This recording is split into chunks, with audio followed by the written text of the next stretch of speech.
జై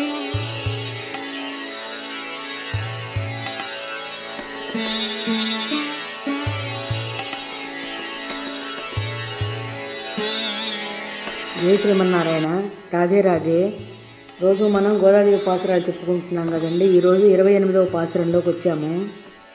கரவைகள் பின் சென்று காணம் சேருந்துண்டோம் அறிவொன்றும் இல்லாத ஆய்க்குலத்து உந்தன்னை பரவி பெருந்தனை புண்ணியம் யாமுடையோம் குறை ஒன்று இல்லாத கோவிந்தா உந்தன்னோட் உறவேல் நமக்கிங்கு ஒழியக்க ஒழியாது அறியாத பிள்ளைகளோம் அன்பினால் உந்தன்னை சிறு பேரஜத்தனவும் சீறி எருளாதே இறைவா நீ தாராய் பறையேலோர் எம்பாவாய்.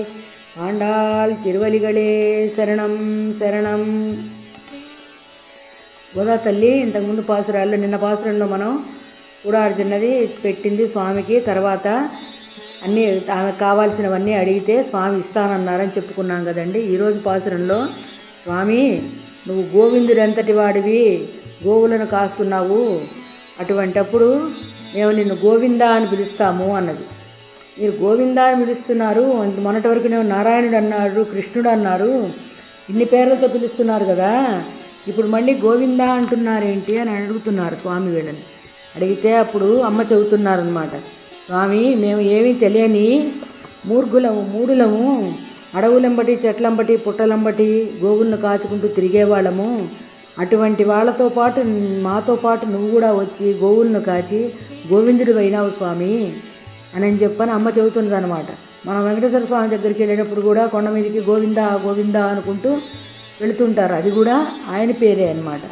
అట్లా నువ్వు మళ్ళీ వైద్యుడు అయినావు, మాలో ఉన్న భగవత్ ప్రేమ అనే వ్యాధికి వైద్యుడుగా నువ్వు ఉన్నావు, పరమాత్మవు నువ్వు.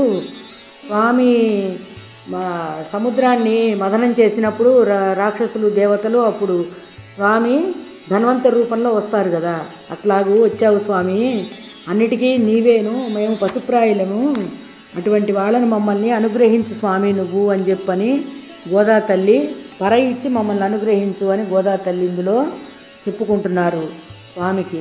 స్వామి సరే ఇస్తాను అని అంటారనమాట. జై శ్రీమన్నారాయణ. రాధే రాధే.